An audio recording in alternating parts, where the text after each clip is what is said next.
All right. Here we go, back again on the other side of the coin.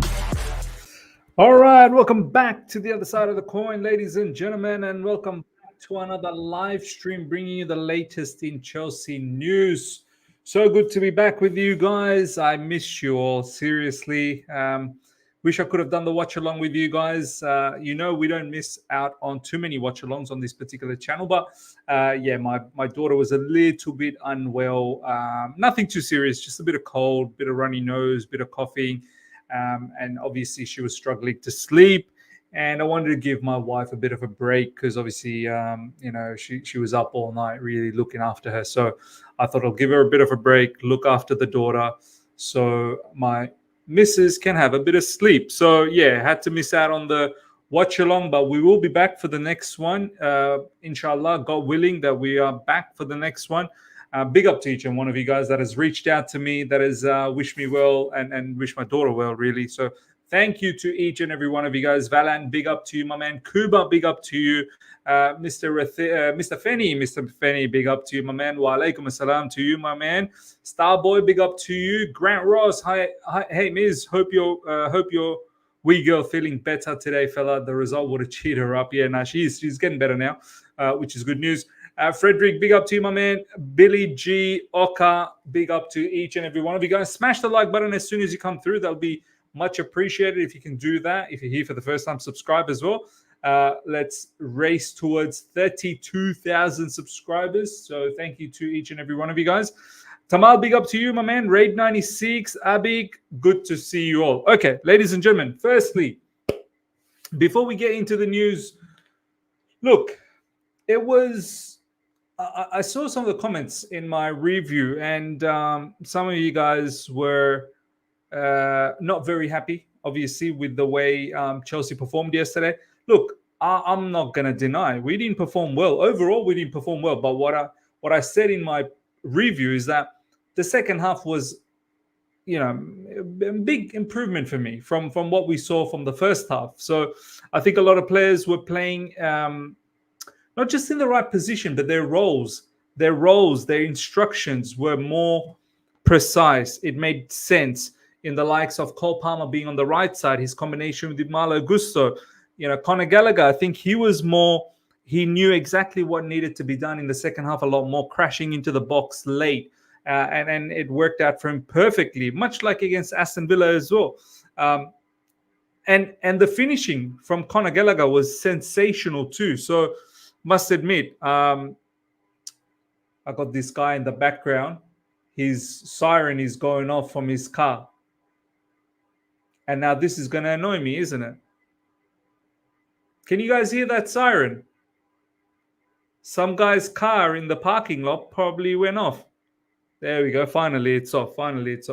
Thank God. I thought that was probably going to go on till the end of this stream. But Conor Gallagher, I have to admit, there were a couple of really good finishes, man. Like, they were crisp, clean, clinical finishes. So big up to Conor Gallagher. Big up to, him being able to, I suppose, reward Mauricio Pochettino for the trust that Pochettino has on Conor Gallagher by delivering a couple of goals. And let's be honest, it was Conor Gallagher that turned the match. Conor Gallagher turned the match single-handedly, really. So if it wasn't for those finishes, I think we would have been dead.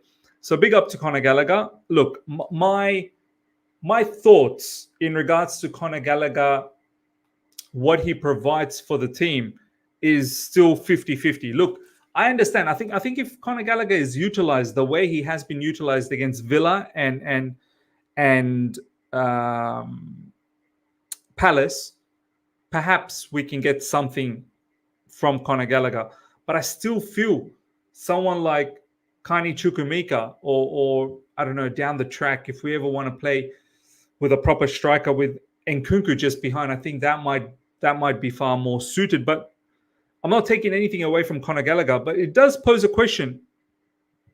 Chukwuemeka, I think this is 2 games in a row where he hasn't been able to get any minutes. Mudryk is another one who hasn't been getting any minutes. So we'll talk about, obviously, these 2 players.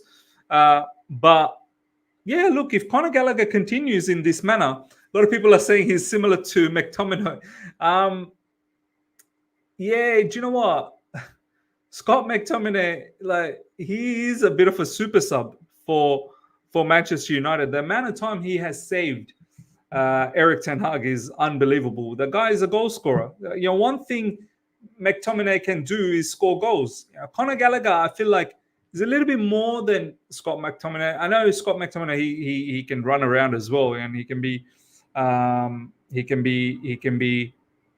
quite tenacious. But I think Conor Gallagher, he's got a little bit more work rate about him off the ball than McTominay, and I think Conor Gallagher has a knack of being able to score. I know this season he hasn't been able to score often enough, but once again, I feel like even though his off the ball work rate really, gave a lot of benefit for Pochettino, but I think even Conor Gallagher wasn't getting utilized the way he really should be under Pochettino.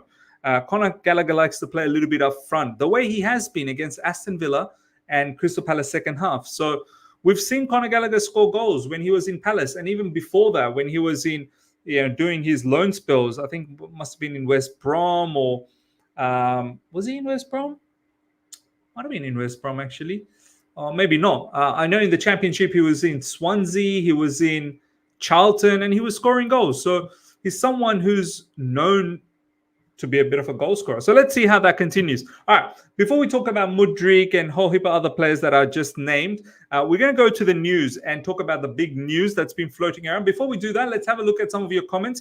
Grant Ross, first half was the worst football I've seen so far from anyone. Second was better in patches. We won ugly, something we couldn't do first half of the season. Take 3 points and move on. Yeah, look, praise to Mauricio Pochettino, who's been able to be proactive and made those changes immediately, as opposed to waiting and seeing what things might, transpire in the second half. So he was quick to change, especially putting Palmer on the right side and having Nkunku up front. I know Nkunku didn't do much, but still, just the fact that moving Cole Palmer on the right side made a lot of difference. Him and Malo Gusto's connection, and also the fact Conor Gallagher knew exactly what he needed to do as well. Before, I think it was Connor, Madueke, everyone was getting mixed in between, Palmer as well. Everyone was getting in on top of each other. So that was creating a bit of an issue.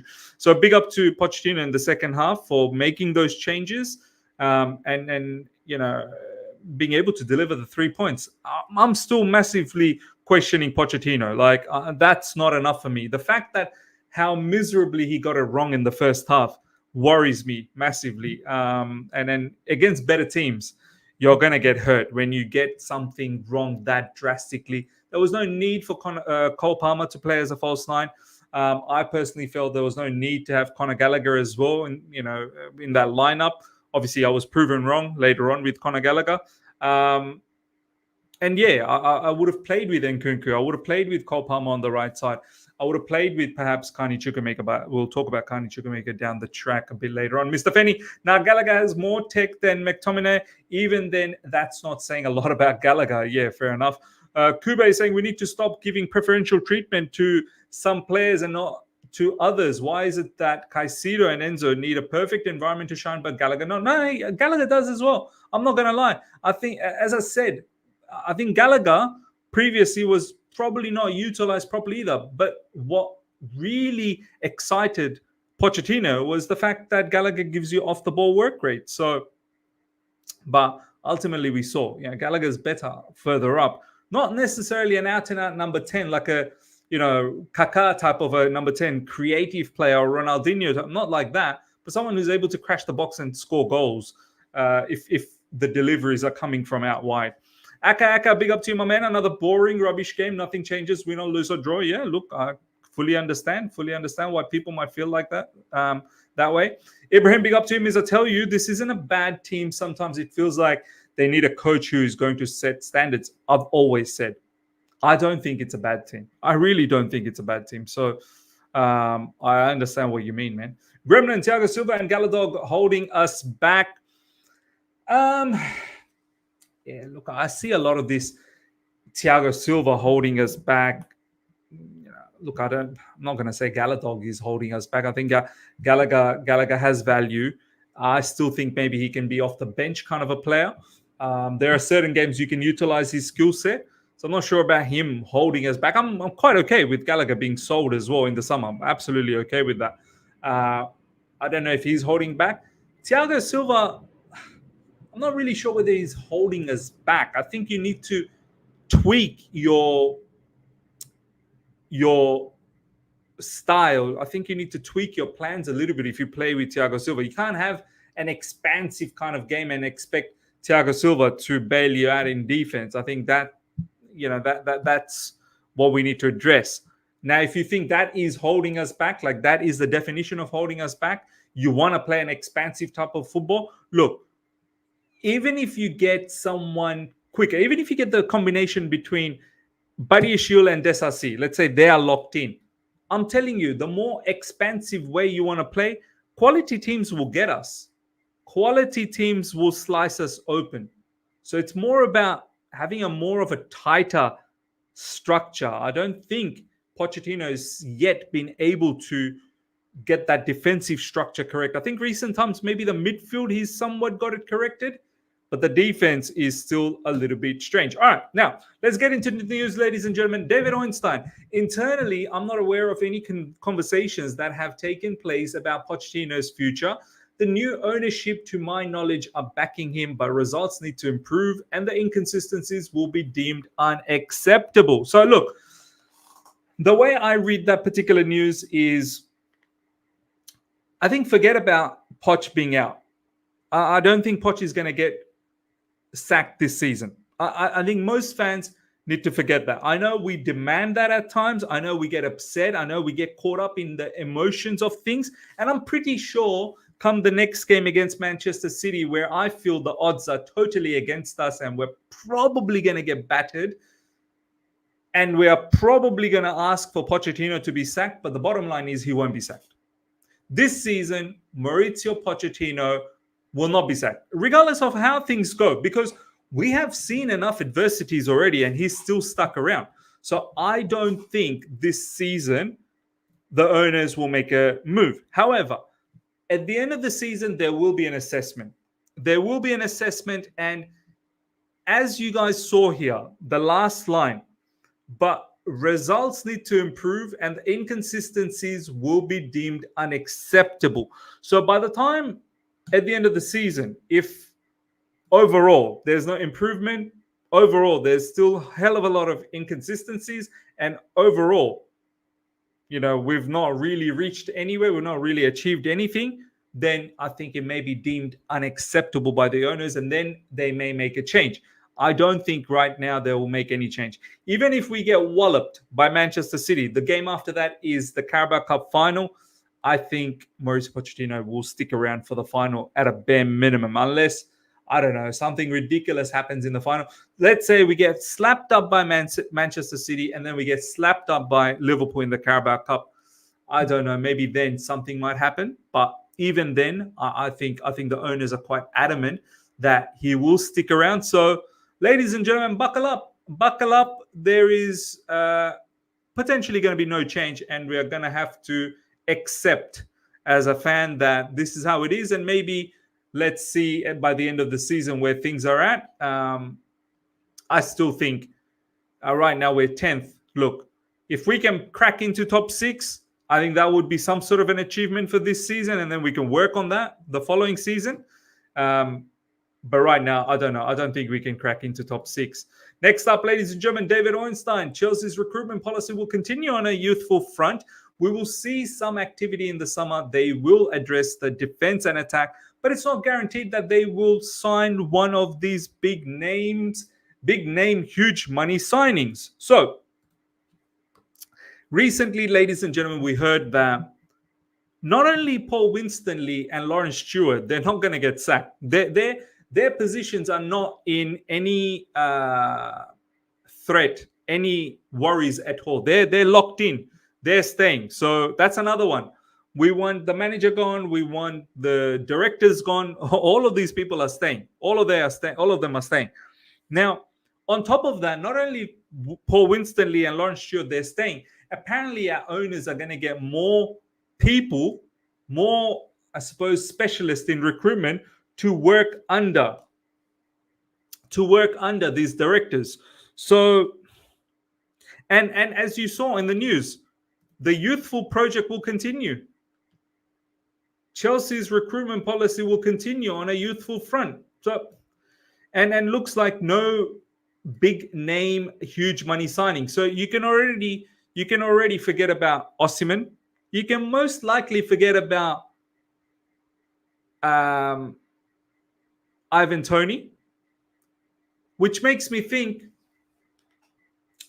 it's potentially going to be someone like a Sesko, or don't be surprised if we go back to John Duran, Don't be surprised if we go back to John Duran. Now, do we like that as a fan base? Of course not. I don't like that one bit. I do not like that one bit. But the more I see this news, these kind of news, it makes me think we're not going to get one of those top of the top range. Do you know what I mean? Like the next news that I'm going to show you looks like Chelsea Football Club. And I might as well just show you that so that it ties into everything. The confidence inside Chelsea is high that they will remain compliant with FFP. Now, the fact that there's the constant talk in regards to FFP, we will definitely sell. We will definitely sell in the summer, quite possibly the academy players for pure profit. And at the moment, those players are quite in demand in the market. Ian Martin's doing well for Dortmund. Whether Dortmund gets him or not, we don't know. But at least Ian Martin's value is intact. We should be getting somewhere around 35 million for him, hopefully. That's his release clause anyway. Conor Gallagher's price is just rising and rising. Armando Broja, we'll see what happens with him in Fulham. So you best believe our owners, our board, they will try and get rid of some of these academy players because it's pure profit. Whether they get rid of other players in the likes of Cucurella, in the likes of, Ben Chilwell maybe, in the likes of Mudryk, I don't know. We shall see down the track. But you best believe there's some players that are going to leave to open up some more space, money. Not because our owners are poor or anything like that. It's not that. It's because we need to make sure we're within the, we're compliant within the financial fair play. So we will get rid of players. We will bring in players, but I don't think we're going to bring in any top of the top range players because of the financial fair play issue. So it just makes me think, even if we part ways, let's say for argument's sake, even if we part ways with Pochettino next season, whoever is the new manager, they will not be able to operate with these sort of resources. You cannot operate with just a plethora of kids. You can't. The news said that we're gonna continue with the youthful project. How many, guys, honestly, live chat, let me know. Who is out there at the moment, striker, young striker, under the age of 25, potentially even under the age of 23? Who's actually out there, striker, that's doing well now, that's worthwhile getting? Even someone like Victor Gyökeres, the guy from Sporting Lisbon, he's going to cost a lot of money. I think he's got a release clause for 100 million, so I don't think it's going to be him.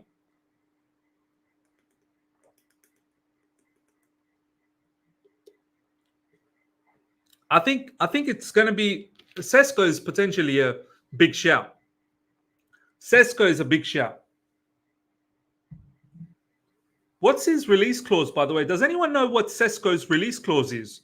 Can someone please let me know? Some people are saying Jimenez. How old is Jimenez? How old is this guy? Boniface, yeah, that could be a shout. That could be a shout from Leverkusen. Boniface. Isak, 25. That might just be borderline. But then again, one of the biggest issues with Isak is he's always injured. He's always injured. Morris from Luton. Do you know what? Don't be surprised, I'm telling you, do not be surprised if these are the level of players we go for. Who's the other guy from Luton? Adebayo. I think his name is Adebayo. I've got him on my fantasy team. Do not be surprised if we go for someone like him. Sesko's got a 43 million release clause. Watkins, yeah, I don't know if Watkins will leave. I mean, he could potentially leave Aston Villa. How old is Watkins, by the way? Can someone find out for me how old is Watkins? Ione is someone I think we got linked with. I'm not sure how. Just someone let me know how old he is. Let me know how old some of these brothers are. Amaya, I think we will go for Sesko. He has a 40 million price tag. So something like that. Sesko under the age of 23, 40 million price tag works out nice. 28. Who's 28? Ione. Yeah, Ione. If he's 28, don't worry about him. Yeah, that's another one. That's another one. Arten Dovbik. Let's check some of these brothers. Let's check their age. We've got Artem Dovbik age. He's 26, so that's probably not going to be him. Sesko age. Yeah, see, Sesko is probably the best one. 20 years old. Nico Williams, I think, is a left winger. Yeah. Luton strikers. Who are the Luton strikers, man? Luton strikers. Don't be surprised, man. Honestly, do not be surprised if we go for Elijah Adebayo.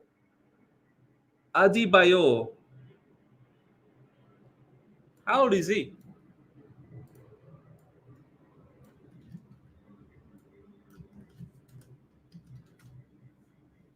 He's 26. He's 26. Probably too old. Boniface. I want to see how old is Boniface. Yeah, see, that's probably a shout as well. Boniface is a shout. But yeah, look. Oh yeah, how old was that Jimenez guy?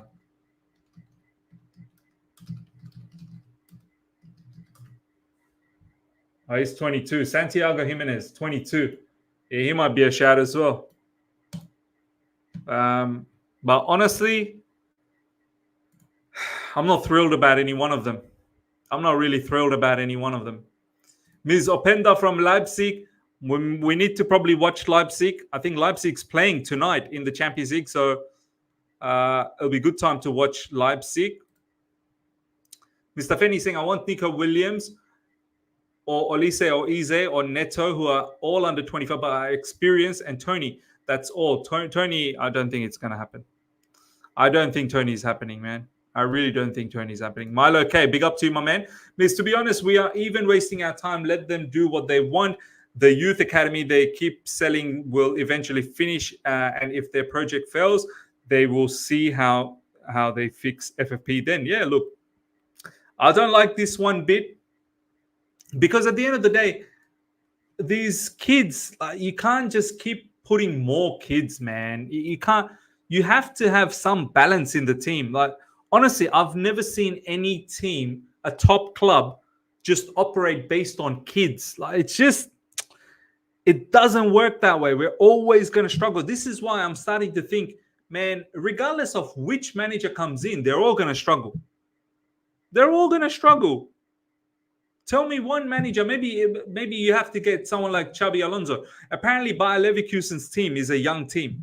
You'll have to get someone like Xabi Alonso.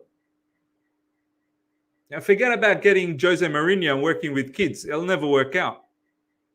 You'll have to get, an up-and-coming, a young manager as well. You'll have to get a young manager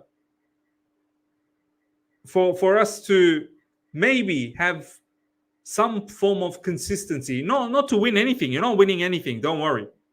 You're just not winning anything. So we'll see what happens. Matt Falcon, Miz, can you admit now that you got wrong about Declan Rice? You mocked all Chelsea fans that wanted him and said Caicedo is better than him.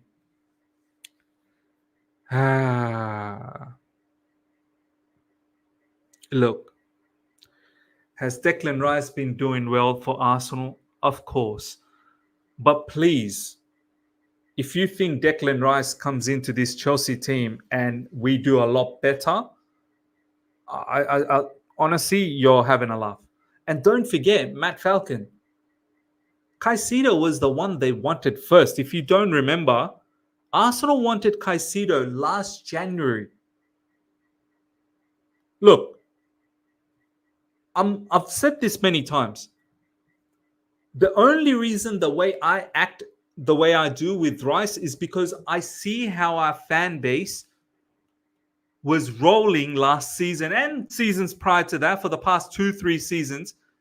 I see our fan base were appreciating Declan Rice week in, week out when he was a West Ham player, and those same fans would absolutely pile on the crap on Kovacic, on Jorginho, on any of our players.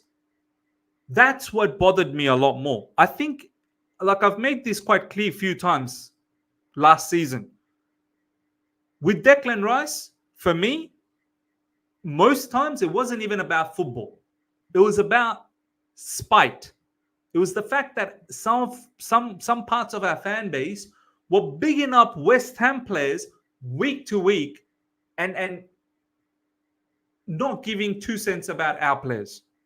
If our fan base didn't do that, I probably would have got on board with Declan Rice, It was more just pure annoyance. And as I said, Caicedo is a far better player than that we see right now.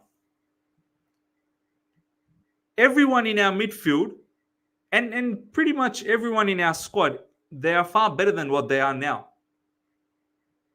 And some form of fault goes with Mauricio Pochettino. I'm pretty certain if Declan Rice came into this current Chelsea squad, he'd look like a mediocre player as well. He'd look like a mediocre player. Declan Rice has gone to an Arsenal team that was very operational already. All they needed was to put Declan Rice in, and Declan Rice can carry on. You bring in Declan Rice to this Chelsea team, new manager, new owners, new board, new everything. Don't expect it to be just all smooth. This is why, see, this comment from Matt Falcon, ladies and gentlemen, this comment here from Matt Falcon is exactly the reason why some of our players, I'm telling you right now, I know, and we're going to talk about Enzo Fernandez and everyone else very, very soon. This comment right here from Matt Falcon is the evidence, the proof that some of our players, the better ones, they will leave Chelsea Football Club if Chelsea continue to be mid-table next season as well, because their credibility is going down the bin. Their credibility is going down the bin. I can guarantee you, if Declan Rice was playing for Chelsea Football Club, he would not be as good as he is at Arsenal. That's my guarantee. 100% guarantee. 100% guarantee. You cannot tell me that if Declan Rice was here, he would do so much better. No way. No way. Caicedo has been crap this season. Worst midfielder at Chelsea for sure. Caicedo last game was just diabolical. Look, they've all made mistakes. I'm not denying it. But I fully believe that the player that I saw at Brighton, that just doesn't disappear overnight. But we have to understand why he was working so well over there. There was a system. There was an organization. Would I have a system? Would I have an organization? It's slowly maybe taking place now. So you have to consider all of that, man. You have to. And people only seem to remember, the good games that Arsenal has played in the last couple of games. Don't forget, there was a patch where Arsenal went, I think, 5 games with no victories. A couple of draws, few losses. No one talked about Declan Rice at that time. So, yes, I'm not going to deny the fact that Declan Rice has been a better player than Caicedo this season. But I'm telling you, this Chelsea team is not easy to play for at the moment. It's not really easy. Facts means Arsenal is a team and Chelsea is individual-based team. Exactly. I can see Aka saying I disagree. And you can disagree, but I think you're missing the point. You really are missing the point. All right. Let's get on to the next bit of news, ladies and gentlemen, which is Fabrizio Romano. It's true that Bayern made a phone call to Chelsea to ask about Mykhailo Mudryk's availability, but they were given an immediate no from the Blues. Chelsea remain more than happy with Mudryk at the moment. Look, ladies and gentlemen, I'm not even going to lie. I think Mykhailo Mudryk's future at Chelsea Football Club, it's in trouble, man. Like the fact that he's not even considered off the bench. I think that's now 2 games in a row as well, much like Chukwuemeka. I'm pretty sure Mudryk wasn't considered against Aston Villa as well. I could be wrong. Maybe he came off the bench, but Mudryk is becoming quite irrelevant. And I'm concerned, like, is this guy actually going to be able to do something? When you got teams like Bayern Munich knocking on the door, possibly looking for a loan, option with Mudryk, they feel that there is some level of, I suppose, chance and opportunity, a weakness that they can exploit. So obviously Chelsea Football Club said no, they don't want to let him go on loan. They're quite happy with him, and I understand why Chelsea's doing that, because they've spent a lot of money on him, 62 or whatever million on Mudryk. Obviously there's add-ons, which I don't think we're going to get those add-ons at the moment. Maybe down the track, who knows? But right now, don't even worry about those add-ons. 62 million, I think, is the price that was paid up front. This is an issue, man. This is, we have to be able to call up on anyone in our squad, and the fact that players like Mudryk are not someone who we can rely on. And you just wonder where his mental state is. You wonder if his confidence has taken a shot, which quite possibly it has. So we'll see how the upcoming weeks. Got some big games coming up against Manchester City, and then Carabao Cup final against Liverpool. Is Mudryk going to be able to have any sort of impact in these games? If not, then because right now, don't forget, Nicholas Jackson seems to be a far better option on the left side. And whenever Nicholas Jackson is, taken off, Sterling gets the next nod. So Mudryk has gone down the pecking order quite drastically. So,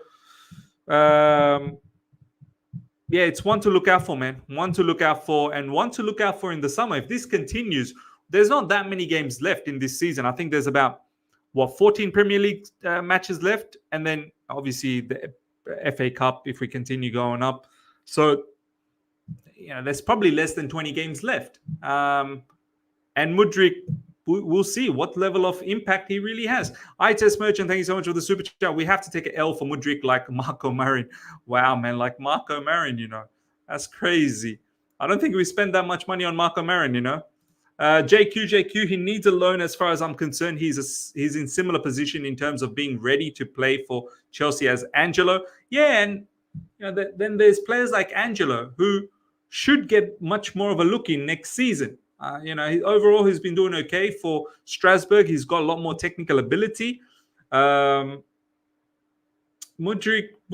yeah, man, it's not looking good. It really isn't looking good. And the fact that we're getting linked with Nico Williams as well, who potentially plays on the left side as a left winger, it really does eliminate Mudryk's chances, man. So we'll see. We'll see what happens with Mudryk down the track. I think we need to be patient with Mudryk. It's difficult, but come on. It's probably the first time he has moved countries. War is still going on. It's a lot going on. Yeah, look, it is a lot going on. But, I mean, Cuba, who in this life doesn't have a lot of things going on, man? I know war is huge, but every individual in life has some level of issues that's always going on. You've got to be able to get on with your life. Like, you got to be able to still perform. How long can Mudryk keep saying that there's a lot going on in my life? That's why the war in Ukraine, that's not going away, my man. the issues between Ukraine and Russia, they didn't just materialize in the last couple of years. Ukraine and Russia issue has been going on for years and years and years. And who knows, the war might just continue on. Like, Mudryk's got to find a way to move on with life. Do you know what I mean? Like, he's got to be able to find a way to kick on. One of the things I feel like Mudryk needs to concentrate on is he needs to concentrate more on the football. I think Mudryk is more concentrated more on gym and being physically fit. I think he needs to stop worrying about the gym and more focus on footballing side of things. That's where it's really letting Mudryk down. Milo, okay, he's not a true DM. I keep saying it. Problem manager profiling him, also isolating him. Okay, you're talking about Caicedo. Fair enough. We ain't developing club. Clown Lake will find the hard way with kindergarten model. Yeah, no, absolutely agreed. He could try leaving and not coming back. Mudryk is not consistent. Sometimes he's good, sometimes he's bad. Yeah, look, and when he's bad, he's really bad. All right. Next up, ladies and gentlemen, let's have a look at this news. Enzo Fernandez, I don't want to leave Chelsea. I'm very happy. I'm very good here with my teammates and coaching staff. From the first day I have arrived, the people at the club are treating me very well. I'm grateful for that. I will continue here until they want me to. So quite straightforward from Enzo Fernandez. He don't want to leave. ITS Merchant, thank you so much for the super chat. Means he lacks basic fundamentals. He needs a loan. Yeah, I hear you. But can you imagine 62 million and then being sent for a loan? That does not look good one bit. It does not look good. But yeah, in regards to Enzo Fernandez, ladies and gentlemen, at the moment, he's not going anywhere. But I know as great as some of these quotes, they look, obviously Enzo is coming out and he's giving some reassurance to the fan base. And I'm, you know me, I'm a huge believer in Enzo Fernandez. I like this player so much. I'm so happy he's getting into the goal scoring sheets in the last few matches. I'm happy that he's finally getting utilized to a certain degree, the way he needs to be utilized over the last couple of games. Let's see how that continues. But I also believe that Enzo Fernandez, as great as he's been saying that he's staying at Chelsea Football Club, and he'll probably stay this season. There's no doubts about that. And he may even stay next season. Who knows? But these players ultimately look out for their career. These players ultimately want to have the best legacy left behind. Enzo Fernandez, I'll tell you this much. He will not be sticking around at Chelsea Football Club if Chelsea continue to be mid-table. As I said, maybe this season, he may be still around. Next season, if Chelsea continue to be poor, you will start hearing noise. You will definitely start hearing noise. Because these young players, they will not just let their career just continue this manner. Chelsea need to be playing Champions League football. It's the bottom line. And the fact that Chelsea are nowhere near Champions League football, it's worrisome. It's worrisome. Some of the better players, they will eventually just get fed up. They will eventually get fed up. Last season, 12th finish. This season, I don't know. Can we get 6th? I don't think so. We'll have to go on an amazing run of games. And for that to happen, wow, we'll see. We'll see what happens. So, look, for the time being, I'm quite okay with Enzo Fernandez. But for the sake of keeping better players at our football club, we need to do a lot better. A lot better. All right, ladies and gentlemen, we're going to slowly wrap things up. I'll take a couple of more comments and we'll wrap it up. Smash the like button. And if you're here for the first time, subscribe. Kube saying Enzo is the only class player that we have. And if this mid-table adventure continues, he will leave 100%, man. 100%. These players are too good for that. Akaka, remember when Enzo grabbed the Benfica flag and said, I'm staying? 2 weeks later, he's at Chelsea. This is what I mean, man. This is what I mean. Anesh, Gavi is just another Conor Gallagher who have some kind of technical ability. The only way for us to qualify for Champions League is to win the Carabao and win Conference League next season and then win Europa. Yeah. It's a lot of win this, win that, which is very, very crazy. And Nahom is saying, bring me the Zerbi, bring me Xavi, get me a tactician coach, and get rid of the fraud Pochettino. Lampard is better than him. Wow.